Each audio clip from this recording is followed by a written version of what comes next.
We start today with chapter 8, verse 17, стиха 8-17, предысторию мы все помним. Мы довольно много говорили в прошлый раз про образ закваски здесь, и про образ хлеба, и про то, что здесь могут быть какие-то евхаристические коннотации у этого образа. И даже последующую перекопу 17-21 мы немножко разбирали, но давайте еще раз, может быть, ее прочтем, чтобы вспомнить и вернуться к ее обсуждению. Кто был бы готов прочесть ее из наших гостей?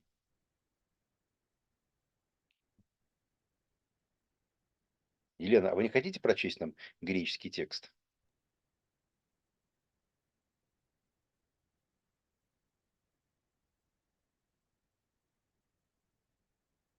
Нет, пока что мы ответа не слышим. Лариса, тогда?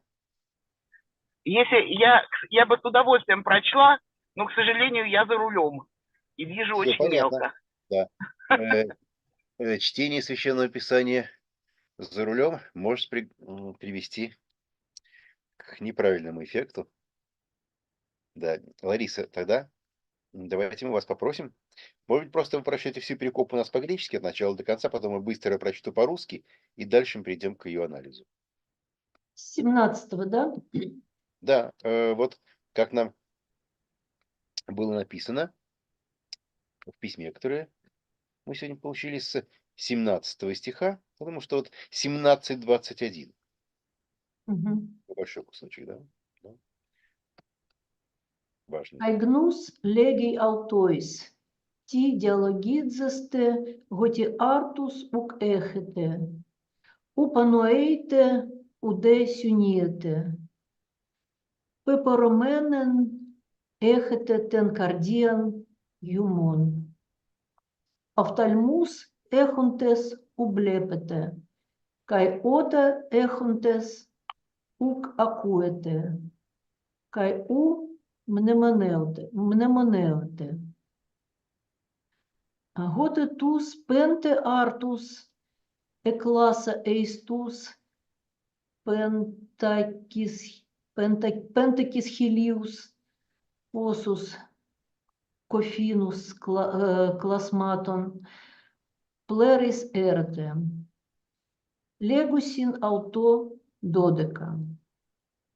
Готе тус гепта эистус, тетракис хилиус, посон спюридон,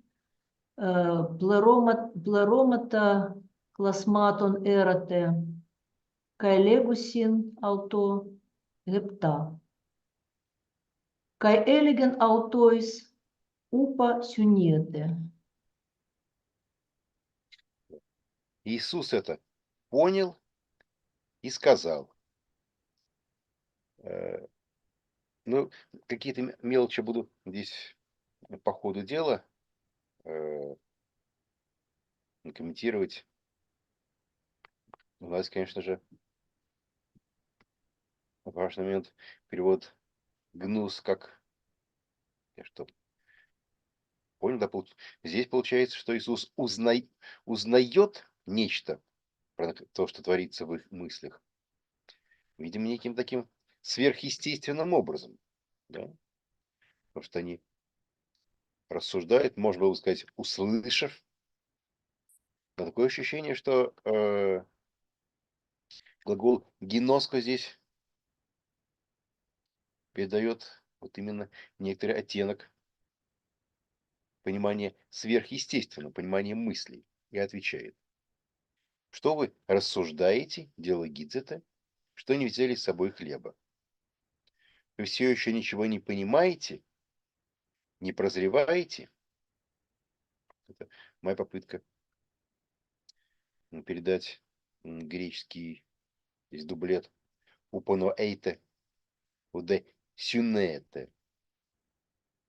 Если есть какие-нибудь лучшие идеи насчет того, какие русские лексические единицы мы могли бы сюда подставить в это двойное выражение, то буду вам благодарен. Ваши сердца все еще глухи. Это, опять же, такой ключевой образ. Вот в тех местах, о которых мы будем говорить чуть позже, когда будем говорить про всю перекопу в целом и про ее ветхозаветные прообразы, то видим, как есть какая-то такая целая, получается, сеть, network в еврейской Библии, в Ветхом Завете, в пророческих текстах, но не только в пророческих, пятикнижие, получается, тоже, где у нас речь идет про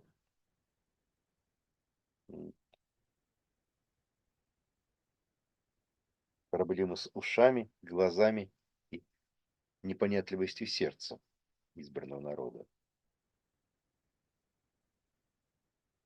Буквально, понимаете, пепоромене, это у нас здесь, значит, окаменевшее сердце. Мы уже говорили с вами про то, что вот метафорика, связанная с сердцем, которая в нашей идиоматике скорее имеет какую-то эмоциональную коннотацию, человек с окаменевшим сердцем, человек бесчувственный или что-то еще. Здесь у нас вообще сердце, конечно же, выступает вслед за еврейским прообразом не как вместилище доброты, а как вместилище ума и понимания. Так что окаменевшие сердца совсем было бы плохо, потому что очень хорошо вкладывалось бы в русскую идиоматику с совершенно другим смыслом. Поэтому я сейчас смирился на очень небуквальный перевод того самого пепперумена как глухи. Опять же, если присутствующие здесь носители русского языка предложат какие-то лучшие эквиваленты, то буду рад. Есть у вас глаза, да не видите, уши есть, да не слышите и не помните. Вот это ключевые слова данной перекопы, о которых мы еще будем говорить. Не помните, когда я разделил 5 хлебов на 5000 человек, сколько корзин у вас было полных оставшейся едой? Отвечает ему: 12. А когда разделил 7 хлебов на 4000, сколько корзинок наполнили? Отвечают ему: 7. Он спросил у них: вы так ничего и не поняли? И здесь, на этом риторическом вопросе, который, по-видимому, надо понимать, должен следовать отрицательный ответ за ним. На этом наша перекопа кончается. A small point that I started to discuss is about the meaning of gnus, ginosko, in the Greek text. Of course, since we read that the disciples discuss something,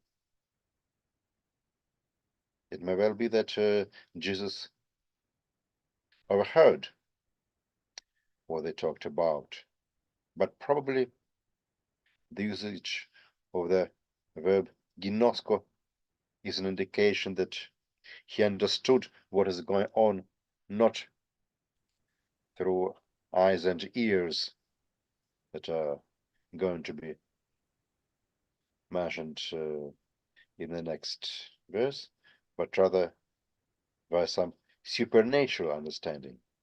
What would be your opinion, Joel? Yes, I agree. And there's other examples in Mark where he seems to have this vision into what's going on. Like in chapter 2, or is it chapter 3, where he heals the paralytic man. Excuse me, chapter 2, which verse? Hold on.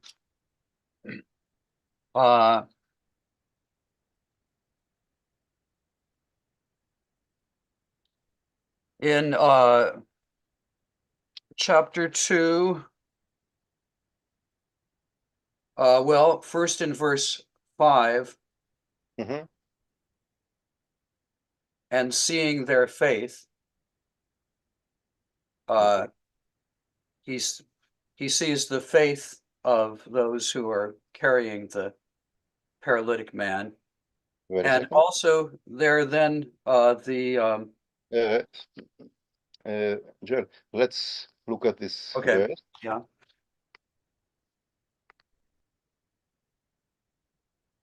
That's about the people who brought the paralyzed man to Jesus.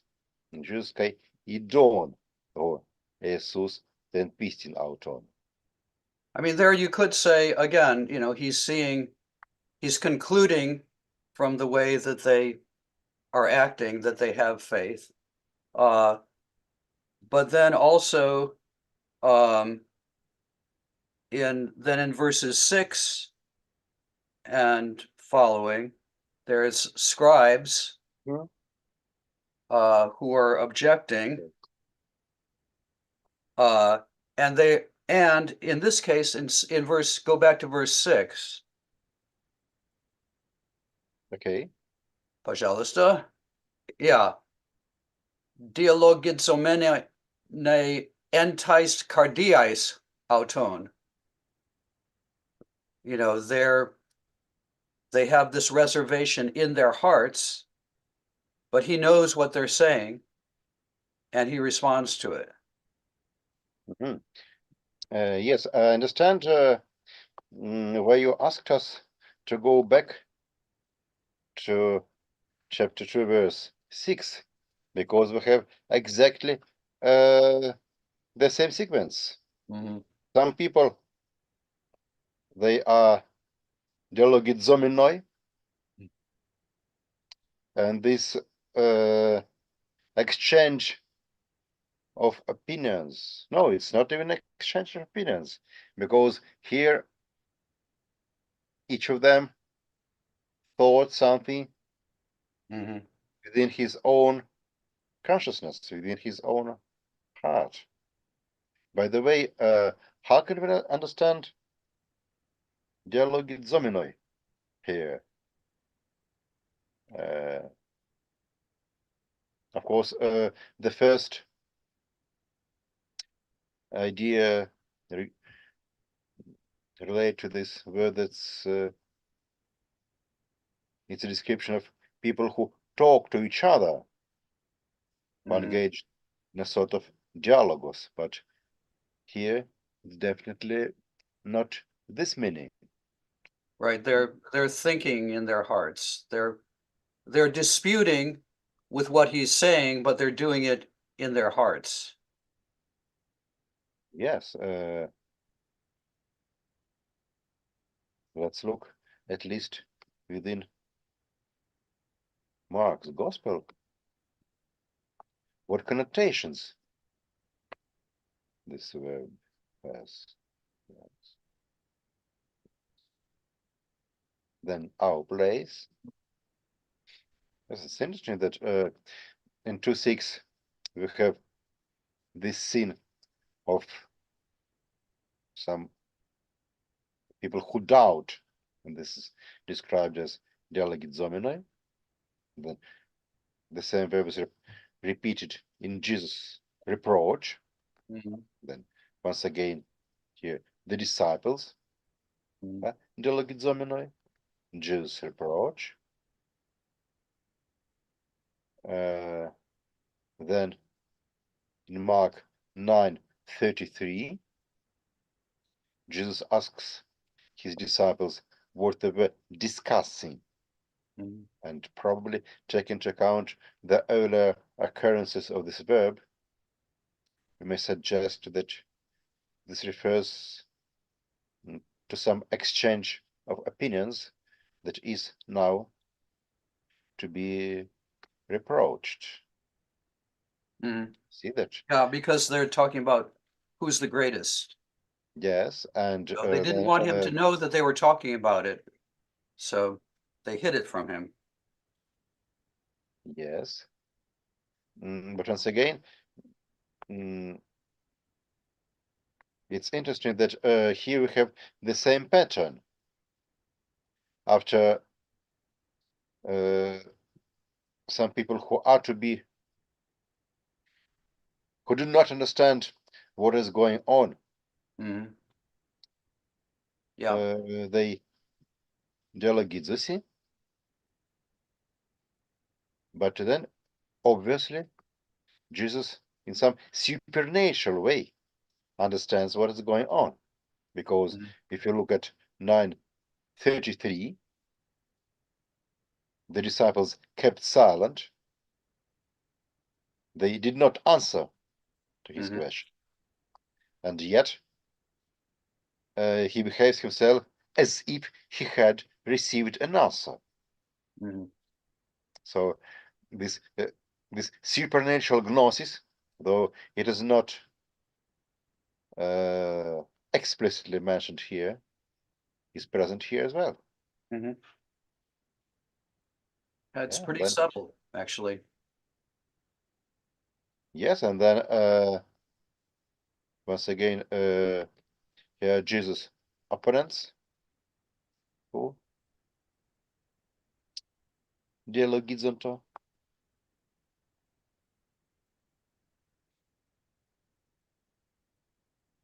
Here he's asking them,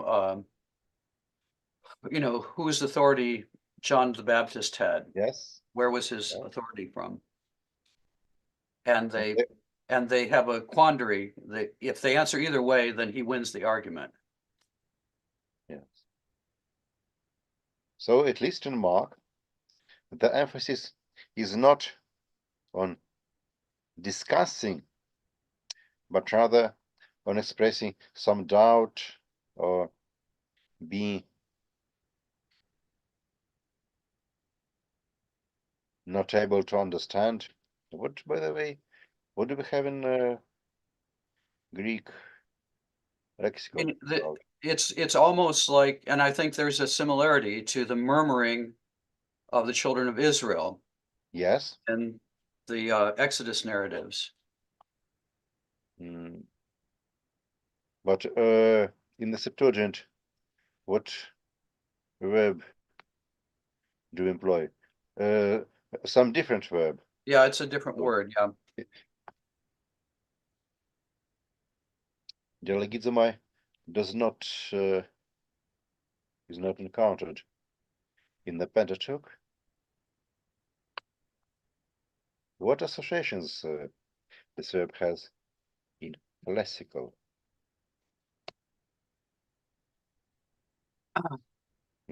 Greek?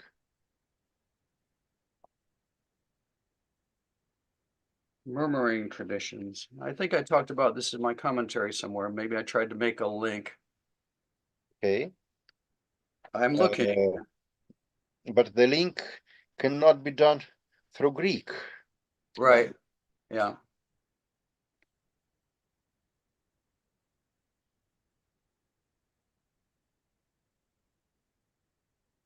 No, it's a content similarity rather than a Yes, vocabulary. but it may well be that the content, the topic of those who are chosen and still do not understand what is going on and express their doubts is clearly discernible here as well. Mhm. I'm trying to find.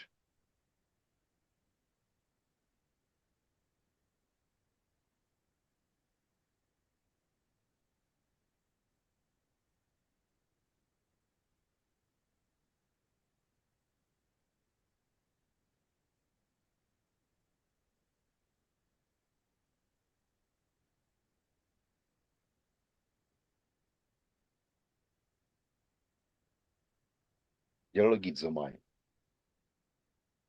Uh-huh.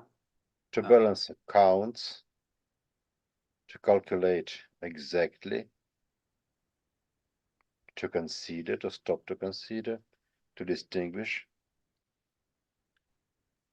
debate, yeah. argue, peritinos. Yeah. Then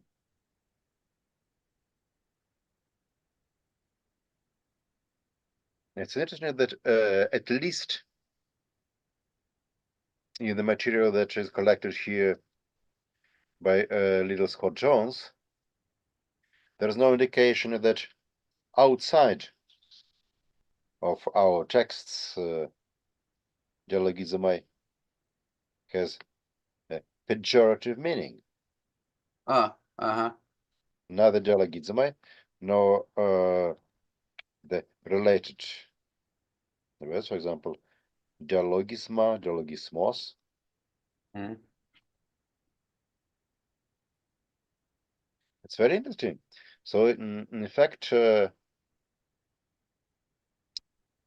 Mark at least, we see a clear usage of this very verb with a very clear meaning. Yeah. In my commentary, I quote somebody who says the verb almost always has a negative sense in the New Testament. So it's not just Mark.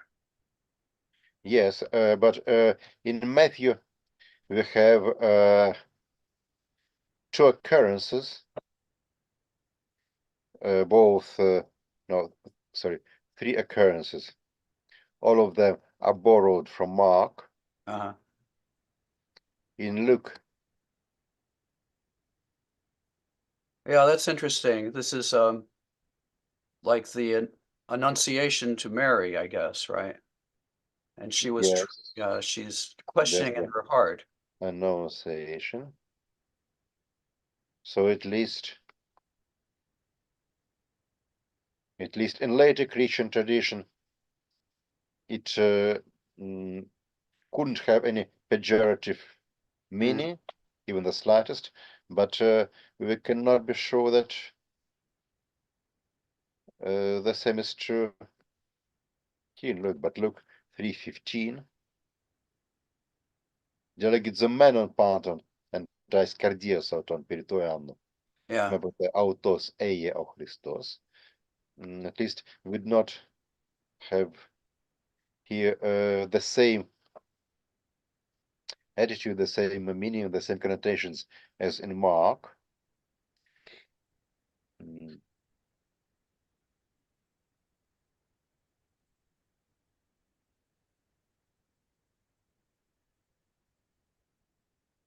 Then this passage is borrowed from Mark. Mhm.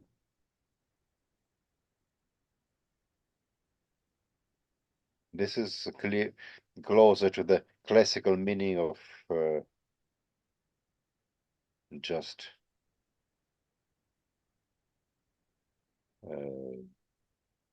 Yeah. making plans.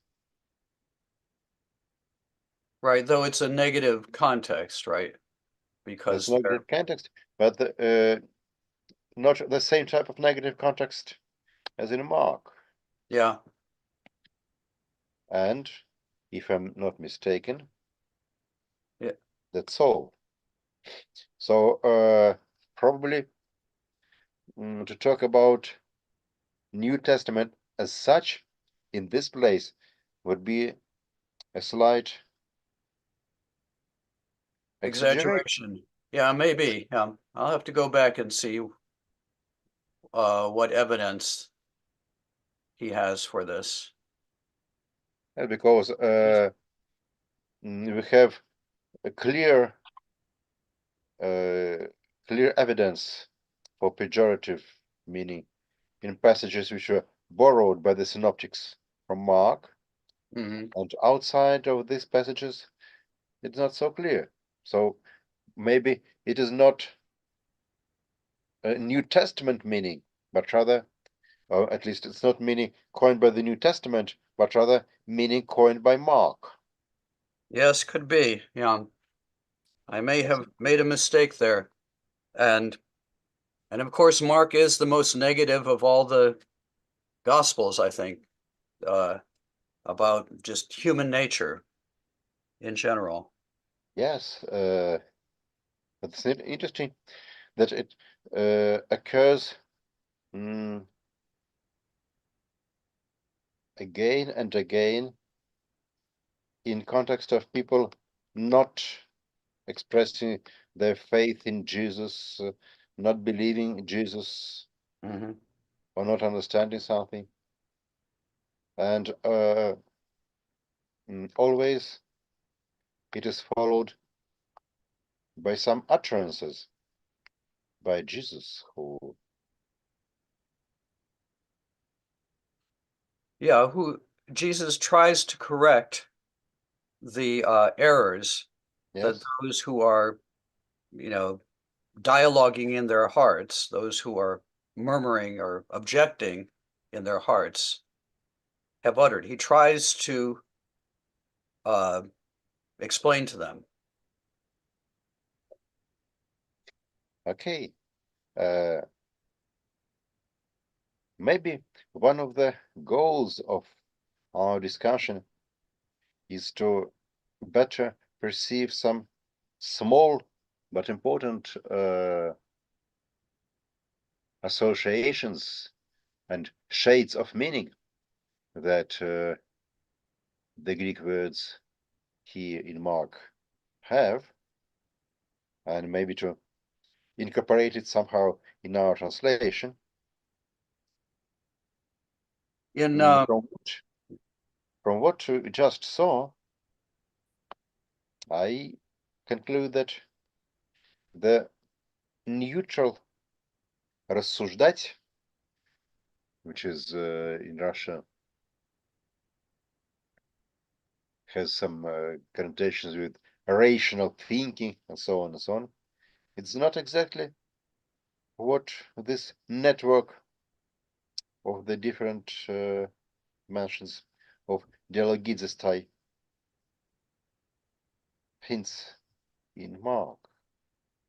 So yeah, it's interesting if you look at the cognate noun dialogismos, there are some interesting usages in Paul, and they're usually negative, like Romans chapter 1, verse 21. Romans 21. Chapter 1, verse 21. Chapter 1, verse 21. Okay.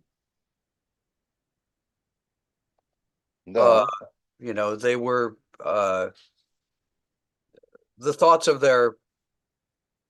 them were made to be vain. It's about the wicked who oppose God's will, and their mind becomes confused. 1 Corinthians 3:20. God knows the thoughts of the wise, that they are vain. And interestingly, in Philippians 2:14, the next one, there it does connect gogusmon, murmuring, with dialogismon. And I think that is, gongudzo, that's the verb that's used for murmuring in the wilderness We can tradition. also add some more passages that our computer software can supply us with. In 1 Timothy, whoever was the author of this letter, we have the same negative connotations as in Paul, хорис оргес кай диалогисму, без гнева и споров. Это то, чего не должно быть у христиан. Риторический вопрос в послании Иакова, что если ты будешь хорошо относиться к богатым участникам евхаристического собрания, а бедняку будешь относиться не так, то тем самым вы что делаете? Вы становитесь критай диалогисмон понерон. Здесь не очевидно, потому ли самые диалогисмой плохи, что они сами по себе плохи, или потому что их эксплицитным образом сопровождают с прилагательным понерой, но, по крайней мере, контекст явно не положительный. И еще одно место, Джерем, с вами пропустили. Donde este nunta, te piste proslambaнаste, me eis diacriseis dialogismo. Once again, dialogismo is something that a good Christian should try to evade. But Christians have not always avoided it successfully.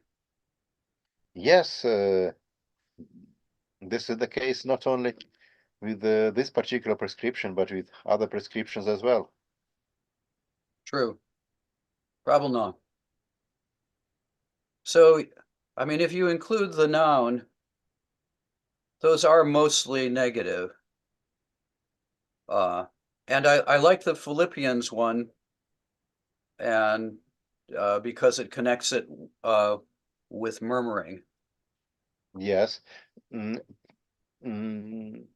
I think you're right that gongismos, this is the word that is used in Exodus Uh-huh. to translate the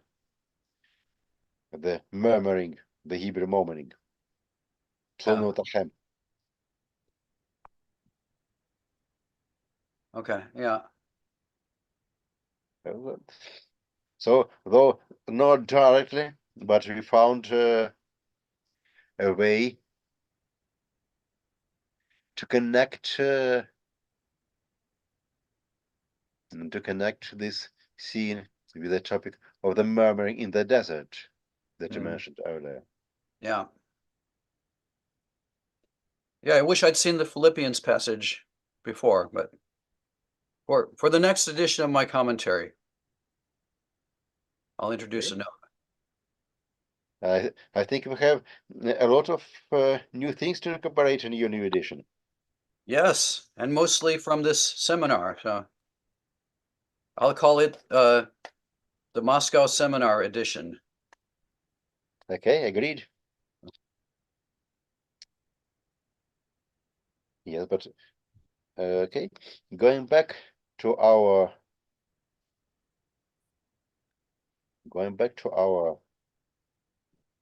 text. После всего, что мы видели насчет таких явственно негативных, заслуживающих упреки актов, которые обозначаются у нас, по крайней мере, действительно вот в Евангелии от Марка, что касается существительного, то также и за пределами Евангелия от Марка в традиции паулинистической. Что мы могли вместо слова рассуждать сюда поставить получше, да? Есть ли какое-нибудь такое русское слово, которое придавало бы вот это самое английское murmuring?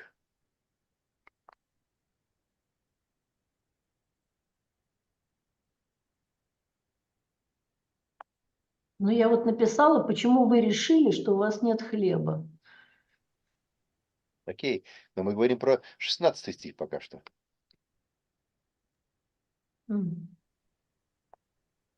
Явно совершенно, что в 16 стихе и в 17 стихе у нас Да, там так не скажешь.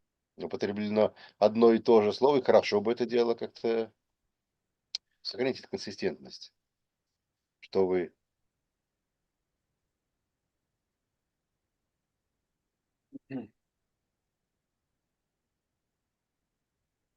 Есть ли вообще в русском языке какое-то слово, которое описывает речь выраженную или внутреннюю, но с оттенком того, что в этой речи есть какие-то проблемы, сомнения и так далее?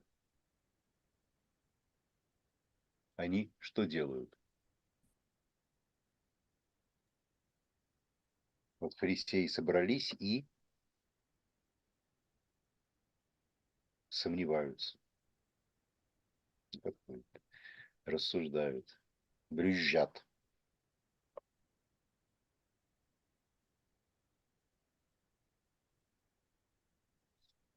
Но пока что, честно говоря, больше всего слово брюзжать напрашивается на слово с такой семантикой, но не уверен, что сюда стилистически все-таки подойдет. Прикидывать. Что делать? Прикидывать. Ну, прикидывать это не несет таких ассоциаций тоже. Окей. Да, получается, что единственный переводчика выбор это что-то здесь написать, а все те вещи, которые мы сейчас с вами говорили про коннотации, ассоциации и аллюзии. Да, вот мне написал один из участников, что, наверное, рассуждают вообще. Это очень, очень точно подмечено. Но что нам делать? Ученики стали рассуждать вообще, что у них нет хлеба. Да. Но в любом случае, видите, наши lexical studies помогают нам понять, А какие здесь... сетовать не подойдет? Какое? Сетовать. Сетовать. А, кстати, между прочим, действительно, спасибо большое. Кстати, хорошее слово.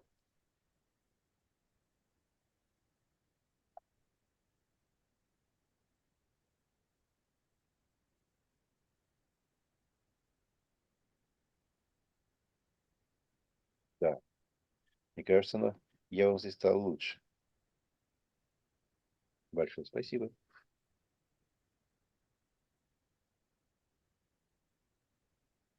Да.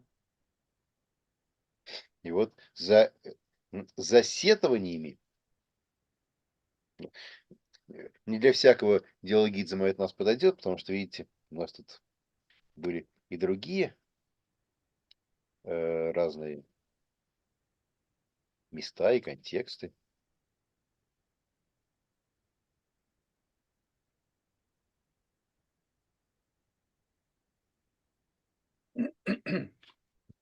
Ну, ведь не всегда можно одно и то же переводить одним и тем Да, же. нет, Это просто здесь действительно, мне кажется, очень хорошо. Но вот, конечно, это получится здесь не везде, даже в том же самом Марке. Вот, учителя, они что-то вот помышляли в сердцах своих, да?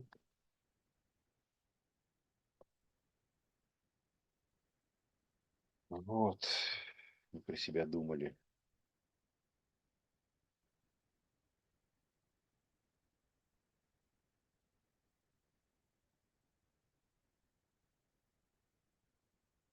Да, но здесь, по крайней мере, кажется, сетовать действительно хорошо.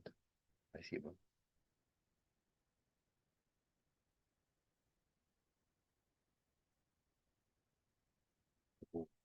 Да ну как видите, здесь вот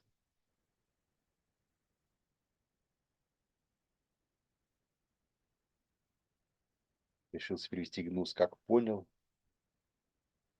Но, может быть, узнал было бы немножко over translation, узнал бы еще большей степени, подчеркивал бы мистическую природу, в случае познавательного акта, но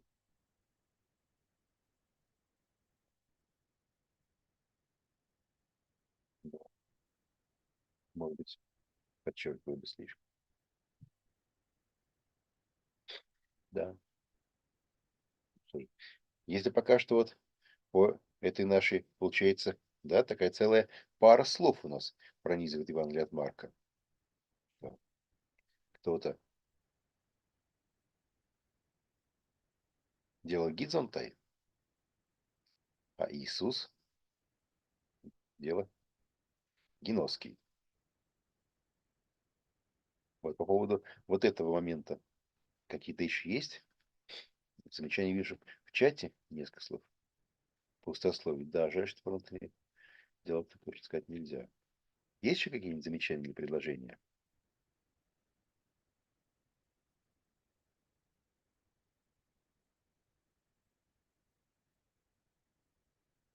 Что вы сетуете, что не взяли с собой хлеба, вы все еще ничего не понимаете, не прозреваете, ваши сердца все еще глухи. Есть у вас глаза, да не видите, уши есть, да не слышите. Не помните. Когда я разделил 5 хлебов на 5000 человек, сколько корзин у вас было полных оставшейся едой? Отвечает ему: 12. А когда разделил 7 хлебов на 4000, сколько корзинок наполнили? Отвечают: 7. И он спросил у них: вы так ничего и не поняли. Вот. Да, по-русски перекопа обрывается также. У вас текст Bible Box по-прежнему на экране. Точно. Спасибо, Маша. Тем не менее, я прочел этот текст русский, да. Вот.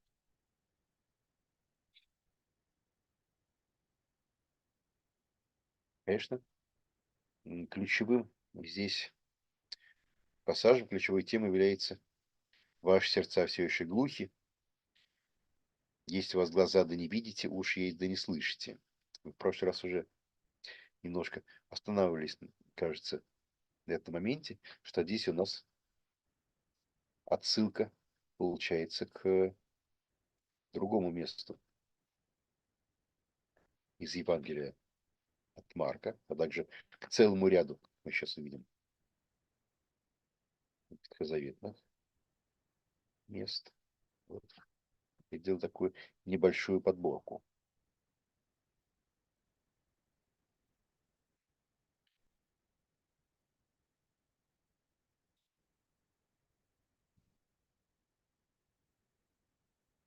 I did a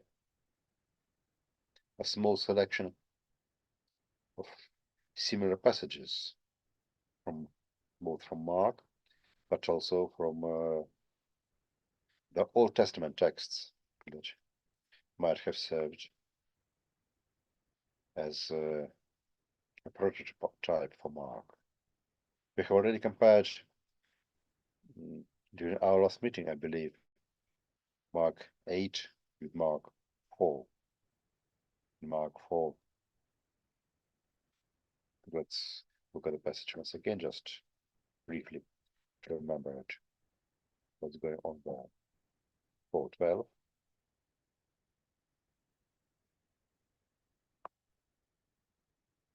Yeah, and I was just thinking about this passage in Deuteronomy, your last passage here, because, that also is Moses addressing Israel Yes.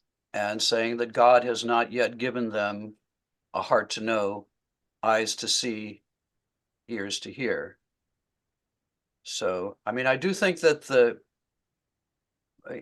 wilderness generation is a helpful comparison to make with the disciples in Mark. And also it's important because I think the implication of the Deuteronomy passage is God has not yet given them a heart to understand, eyes to see, but maybe he will in the future.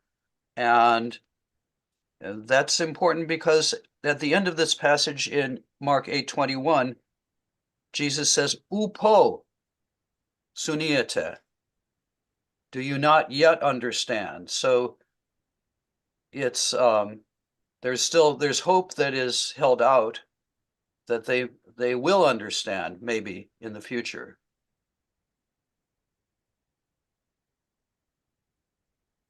And I think that at the end of in this big speech at the end of Deuteronomy, there's this prophecy of Israel's apostasy, but also of a further divine act of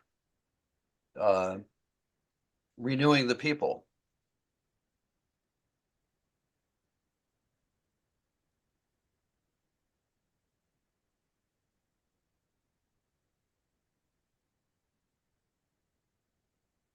Yes.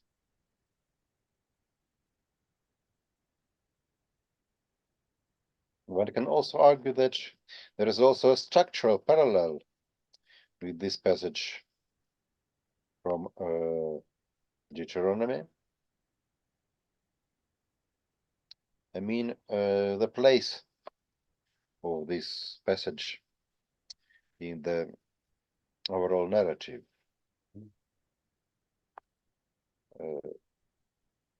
I'll switch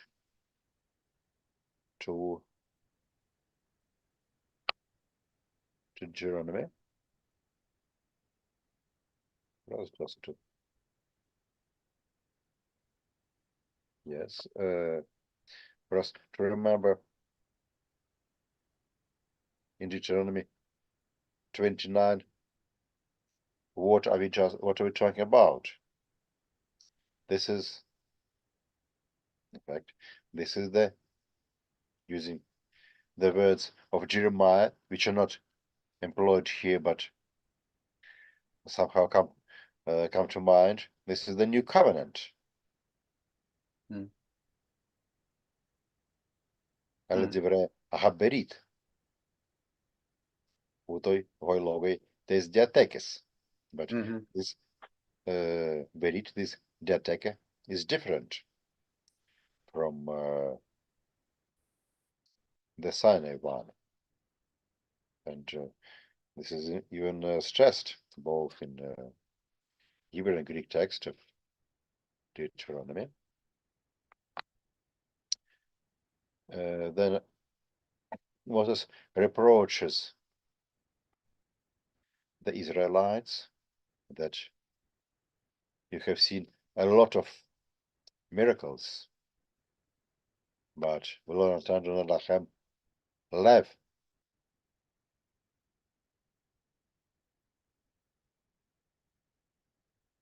God hasn't given you a heart to know, and ears to hear, eyes to see. And then the reproach continues in almost the same mood as the reproach that we saw in Mark. In Mark, Jesus requests that the disciples remember the miracles that he has just performed, the miracles of feeding thousands. And here also miracles that for 40 years Moses led the people in the wilderness, and the clothes haven't worn out.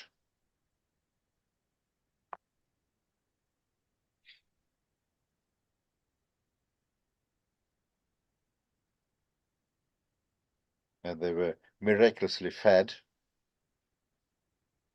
This is a very clear parallel to the feeding miracles in Mark. Yes. The same topos of Artos. And then in a miraculous way, we were victorious over our enemies in the Transjordan.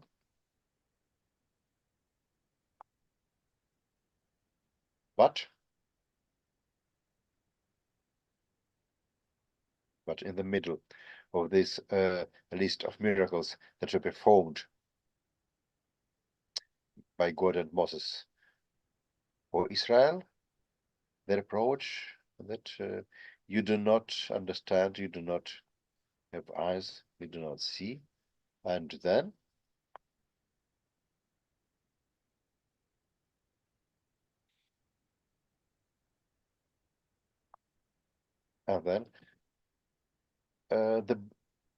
the Berit, the Diateke, the new Berit, new Diateke itself At least that's what Deuteronomy 29:12 hints at. Mhm. So probably we really have here in Deuteronomy some kind of semantic and structural parallel to our place. Yeah, and it's interesting that in this passage in Mark, it's looking back to this feeding miracles in chapters 6 and 8, but it only mentions the bread. It doesn't mention the fish. And of course, the bread is important in the wilderness miracles in the Tanakh, but also looks forward to the bread of the Last Supper. Yes. But also,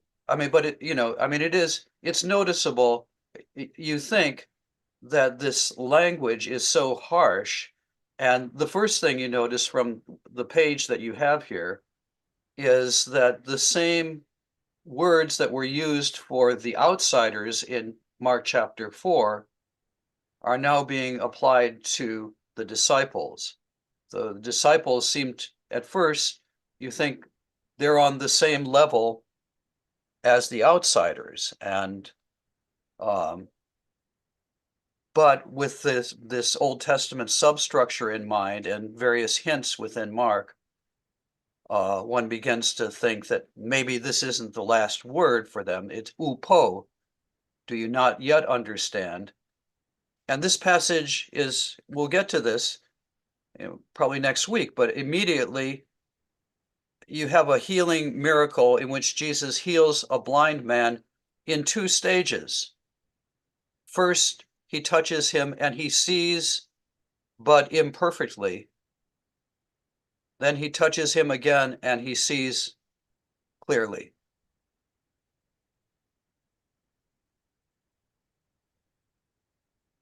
So I yes, think that may be symbolic of these two stages in the life, in the perception life of the disciples.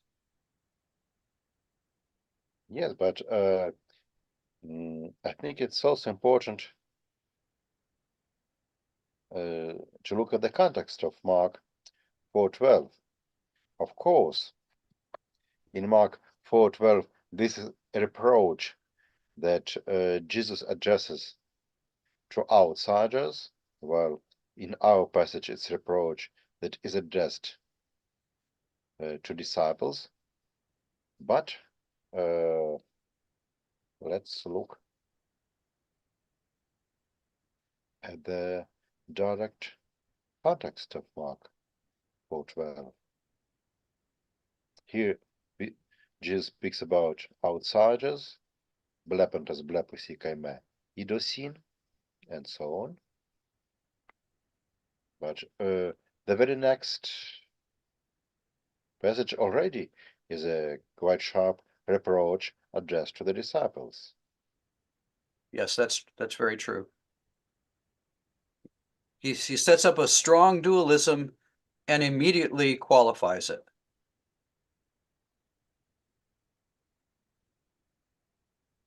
Yes, so it wouldn't be so. These two passages, I mean, Mark 4:12 and Mark 8:18, they are not so clear opposition to each other. This deals only with the outsiders, and this deals with the disciples. Already, in the scene with the outsiders not understanding the meaning of the parables, we see that the disciples are already somehow on the same level. Yeah, they're implicated. Yeah. It's some sense a prefiguration of Mark 8:18. Yeah, the difficult thing is that 4:12 opens up the possibility that those who don't see will not be forgiven, right? So there is a strong implication of judgment. Now, does that apply to the disciples as well? Or, does everybody stand under God's judgment, and yet maybe that's not the last word for them? Yes, exactly. The same logic as in the opening chapters of Romans. Yeah.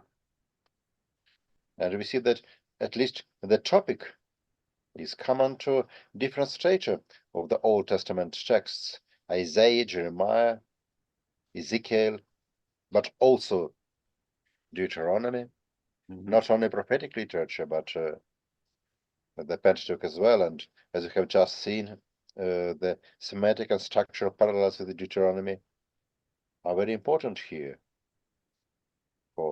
I'd say also the Isaiah passage, that is also qualified later in Isaiah. I forget where, but there's a later passage which says that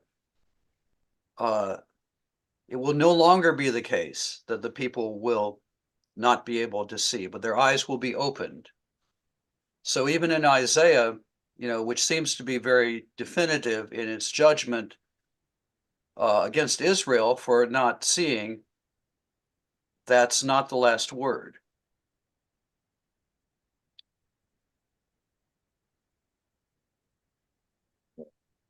By the way, general question. Quite often during our discussion of different passages in Mark, we saw that there are quite obvious Old Testament parallels to these passages, and that they served as prototypes for Mark.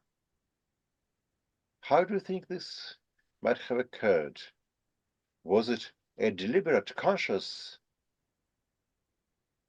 decision on behalf of Mark? Now I'm going to continue my narrative along the pattern that is in the last chapters of Deuteronomy. Or was it some subconscious move? How these parallels might have been generated? Well, yeah, I think that's a very good question. And also I would add to that, does Mark expect his readers to get these, these parallels? And because to get all the parallels and the background, you need to have a really good knowledge of the Old Testament. And can he expect that from his readers?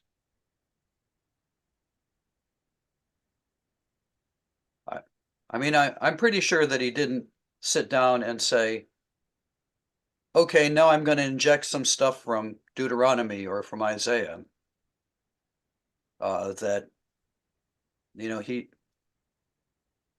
he thought in these biblical patterns. He was so permeated with it that that he drew on it more or less unconsciously, I guess. I don't know. What do you think?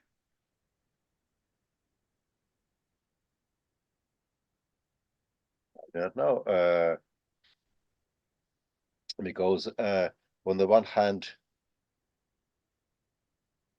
it seems that in many passages, the parallels that you draw between Mark and Old Testament narratives are so convincing that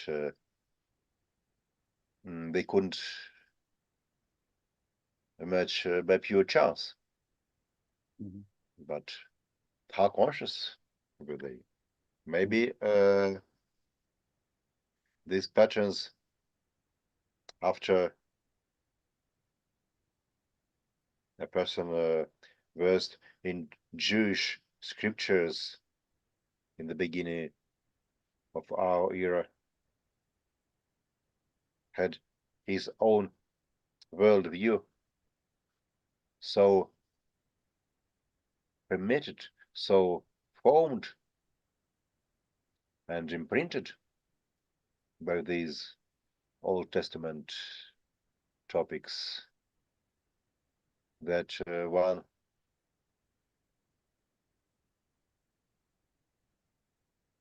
if one starts writing something, the narrative assumes these forms of the Old Testament, the Old Testament narratives, even without the author's conscious decision to follow the patterns of the Old Testament. I don't know. But I mean, that's really I worried about this a lot, especially, when I wrote a whole book on Mark's Christological exegesis of the Old Testament.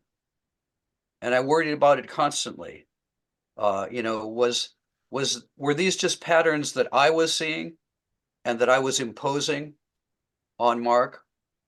Or were they really there? And was Mark conscious of them? And were his readers conscious of them?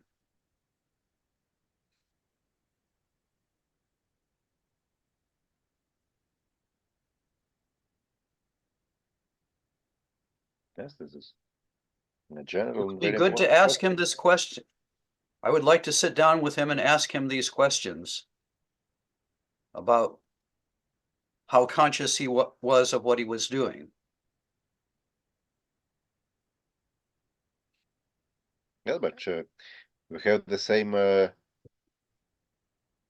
problem not only with Mark, but everywhere we see some intertextuality between different books of the Bible.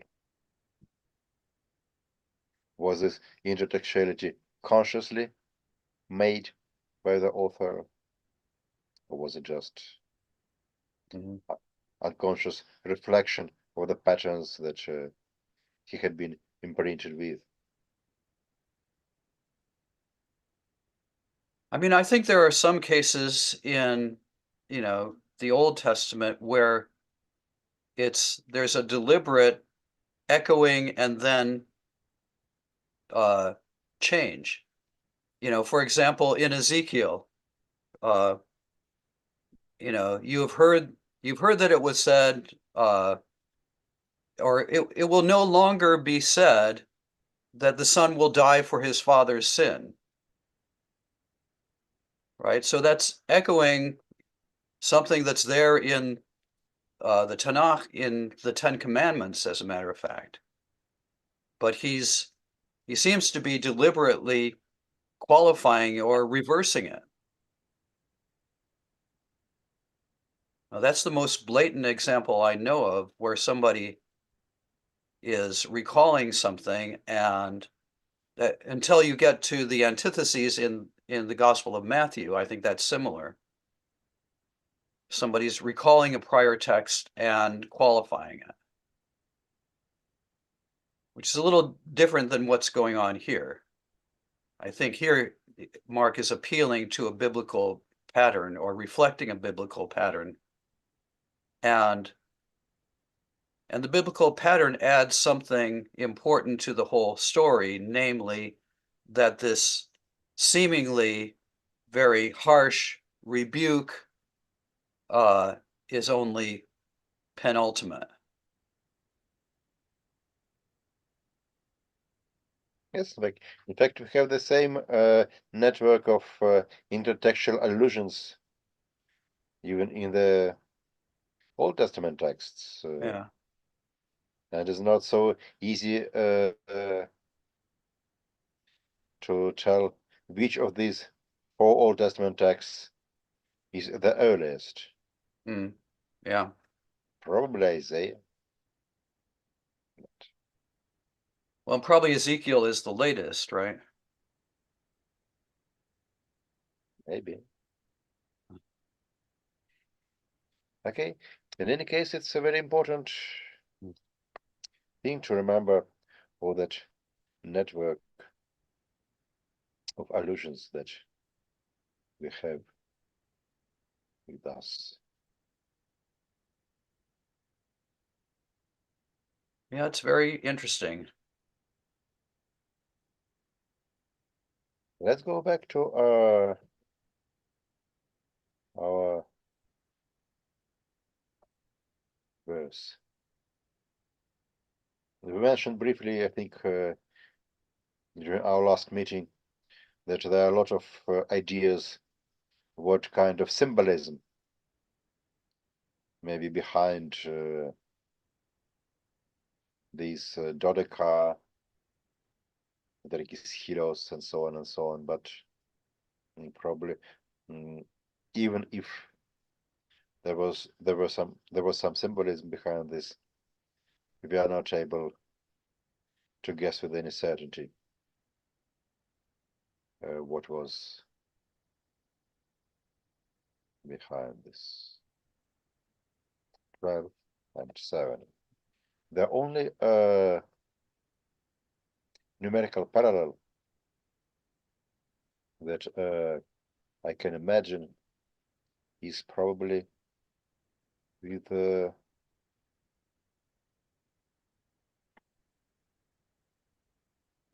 hierarchical structure of the early church.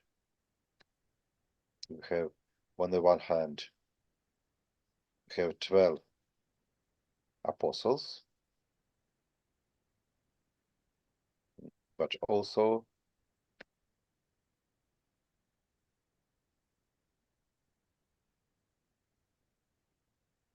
we have deacons. How many deacons do we have?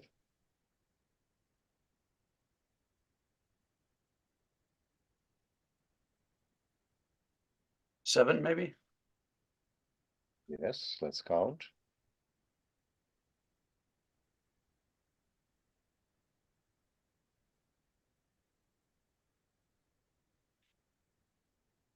That's the suggestion.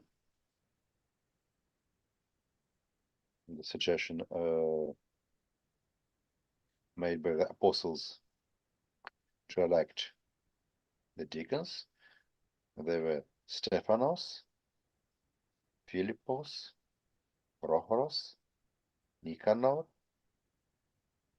Timon,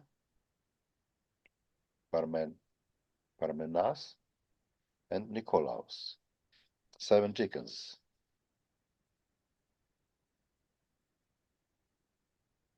Well, and 7.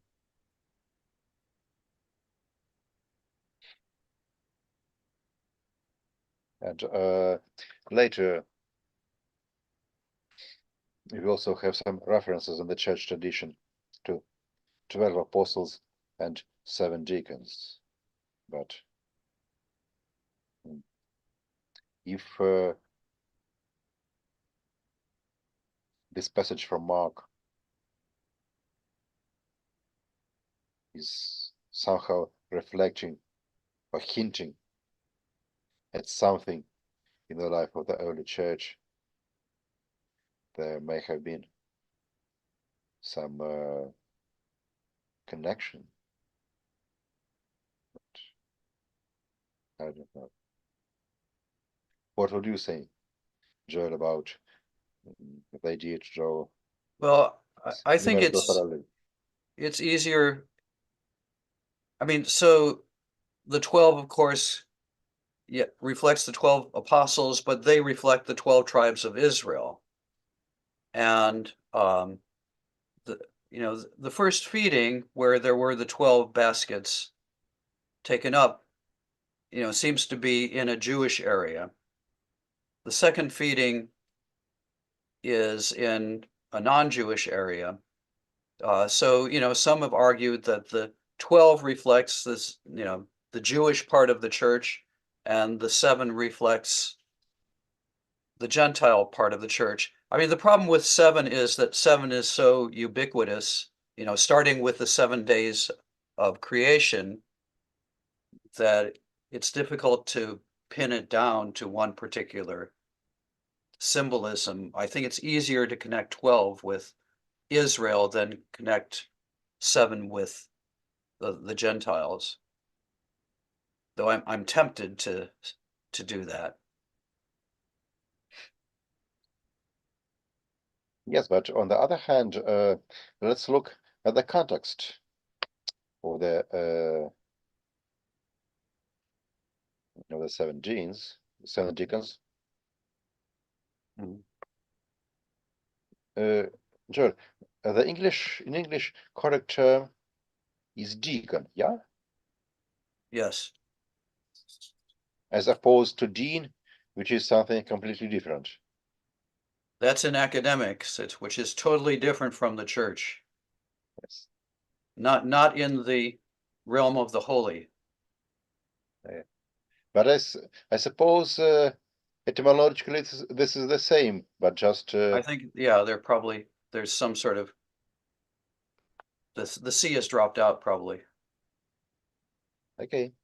But let's go back to Act 6, where 7 deacons are elected. The story starts that the disciples were increasing in number, and a complaint arose on the part of the Hellenistic Jews against the native Hebrews because their widows were being overlooked in the daily serving of food. So the disciples were increasing in number, and a certain Greek-speaking community of early Christians emerged, and they were asking for some special attention to them. And then Hoidorika decided to appoint 7 deacons. Probably these 7 deacons were appointed specifically to serve the Greek-speaking community.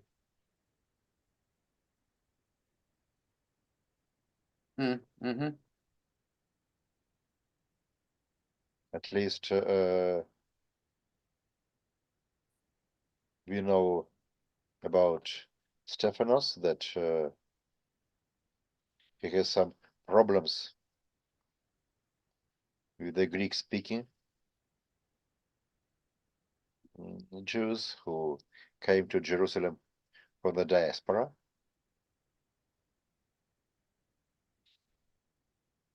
It's really interesting that those who argued here with Stephanos were not Jews from Jerusalem, but Jews from the diaspora. Also,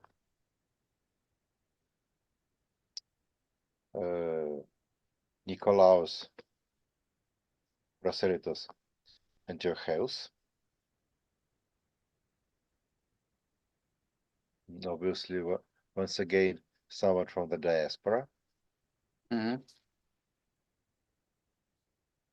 we have here some, if you say that in Mark one can discern a symbolism that 12 stands for the fullness of the Jews and 7 stands for the fullness of the Gentiles, can we have the same symbolism here? Yeah, no, it is interesting that the 7 are connected with the Hellenists, who are maybe Jews originally from the diaspora. So they live in Gentile areas, and some have thought that these Hellenists and this Hellenist party was a bridge, to the Pauline mission. Yes, exactly. So you already have a split in Jerusalem between, these two parties. And, some have taken that to be, very, an important insight into tensions already in the earliest church between Palestinian Jews and diaspora Jews.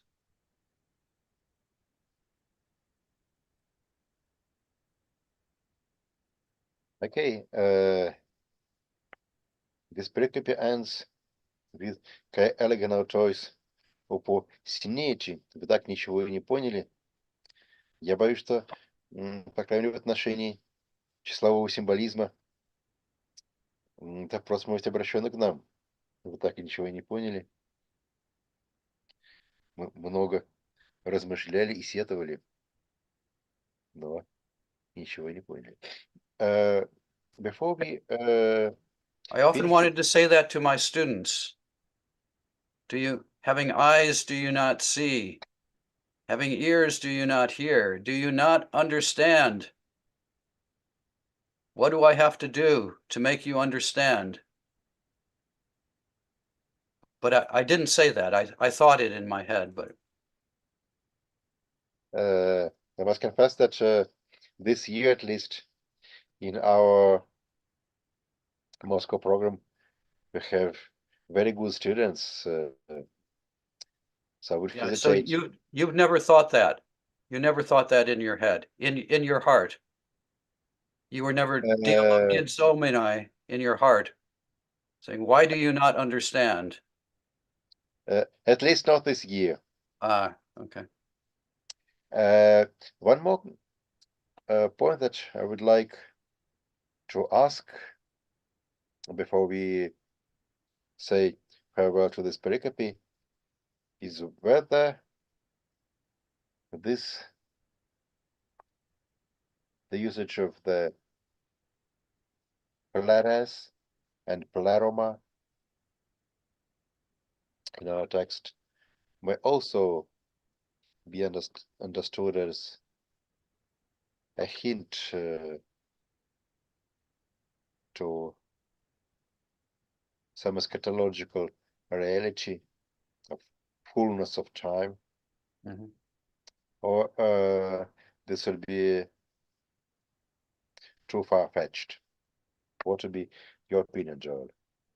No, I think I wrote a whole article about, or in which I looked at uses of pleroo and, cognate nouns in the New Testament. It often does have a eschatological sense, and especially say, well, the time has been fulfilled in Mark 1:15, Jesus' initial proclamation, and in Matthew, the Sermon on the Mount, I did not come to destroy but to fulfill.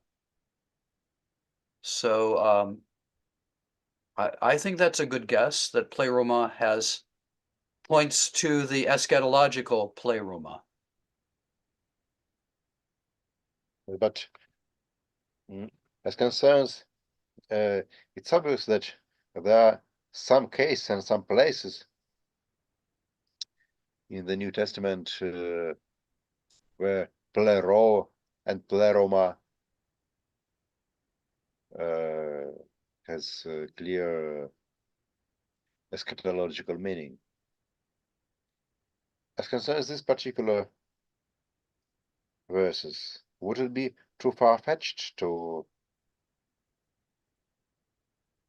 see that kind of meaning here as well?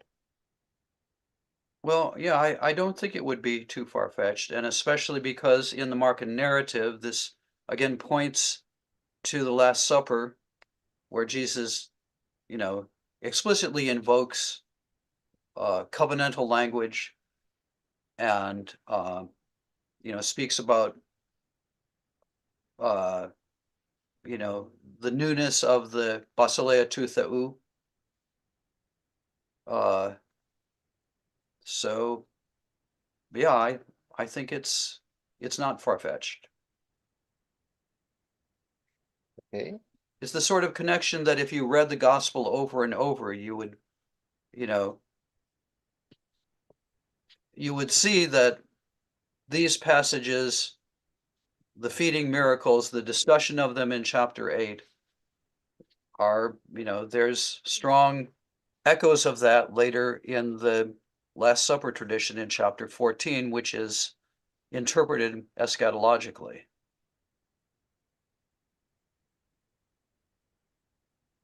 Okay. This was a very important pericope, and we dealt with it for 2 seminars. Can I mention one other thing? I said that the Isaiah passage, you know, is more or less revoked later in Isaiah. Can I just mention one passage? Isaiah chapter 32, verse 3. Okay. Isaiah 32, verse 3. 3.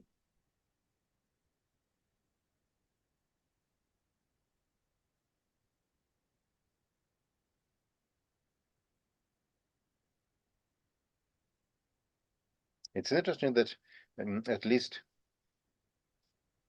in this verse, indeed, it revokes the earlier saying about people not able to see and to hear, but more so in the Hebrew text than the Greek. Yeah. And in the Hebrew text, this verb tish'ena is quite rare, I think. And it's the same verb that's used in chapter 6, verse 10 of Isaiah. So it seems to be a deliberate echo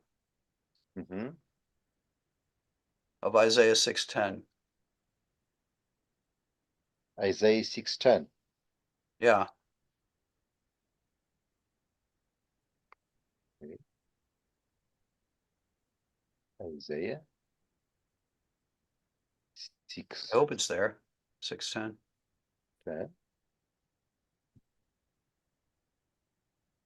Yeah, hasha.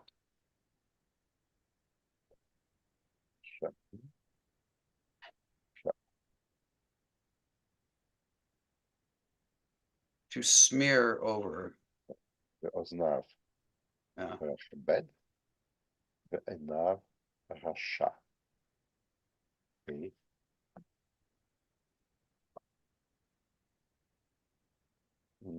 We're just looking at Isaiah 32, I believe, yeah?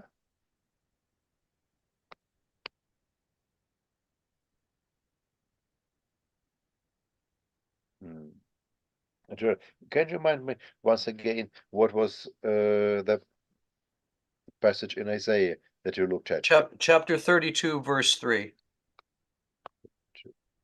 Verse 3.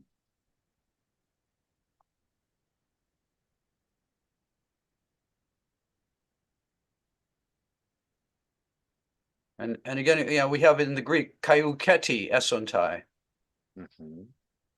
somewhat similar to the end of, Mark 8:21, upo suniete. Yes, in our computer version, the roots for the earlier verse in Isaiah that we looked at and for Isaiah 32:3 indicate just different. All right. But this may well be the result of in Hebrew play of different weak roots which are connected to each other, because in Isaiah 6, from the point of view of the Hebrew grammar, that's shin ein ein. Right. Well, here from the point of view of Hebrew grammar, that's shin ein yacht, but of course there are a lot of cases where these two groups of Yeah. Hebrew roots are sometimes interchangeable. But I think the general thing is, and there's other Isaiah passages, but this is the one, that is most close to Isaiah 6, but reverses it. So in Isaiah also, what seems like in chapter 6 to be a, irrevocable judgment on all of Israel is revealed later in Isaiah, or qualified later in Isaiah, as not forever, but the prelude to a revelation that is still hoped for. Yes, this gives some hope also for those who are the heroes of our Markan pericope, namely, at least for the disciples. Yes, I think so. And, this is a debate in studies of Mark. Some say that the portrait of the disciples is so negative that that Mark thinks there's no hope for them, that these 12 represent, the kind of the established church, which he is fighting against. And I think there's some truth in that, maybe, but I don't agree that, Mark thinks that the disciples are hopeless. Partly because of, like, just at the end of our passage, do you not yet understand? And Jesus, in chapter 14 and chapter 16, he says, you'll see me again in Galilee. But it is a debate, because compared to the other gospels, Mark is so relatively negative about them. But I don't think that, as you say, the Old Testament parallels, point also towards that not being the last word.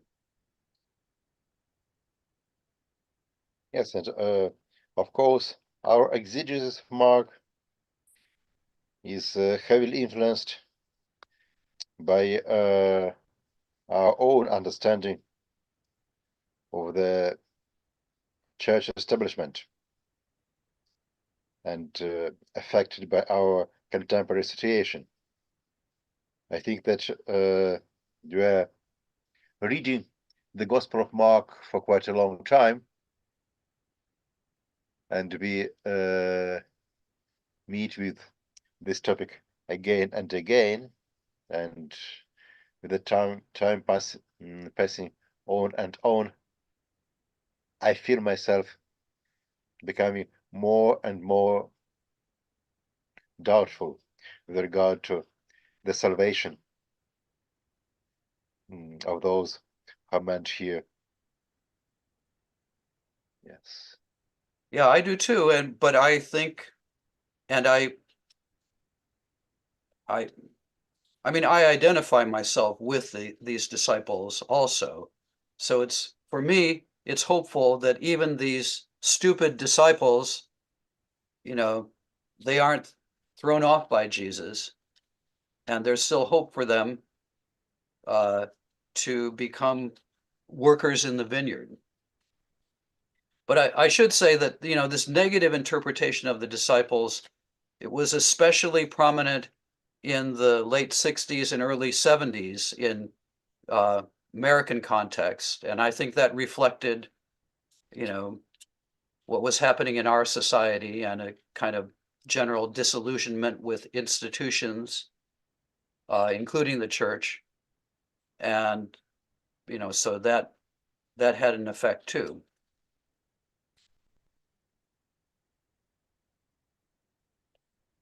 Okay, let's hope that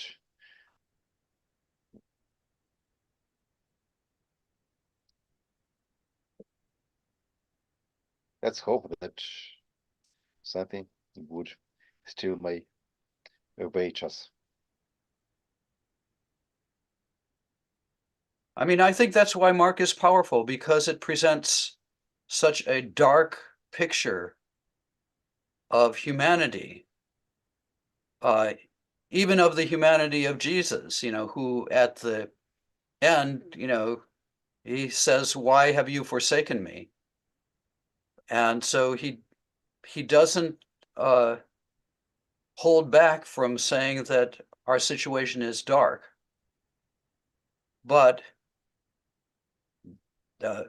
God still is there, and this darkness of humanity isn't the last word. And he holds out hope. So that's the end of my sermon. Thank you, Joe. Then we continue our reading next Thursday, 6 o'clock as usual. And спасибо всем, кто был с нами. Спасибо. Огромное спасибо. Спасибо. Спасибо. До свидания. До свидания. До свидания.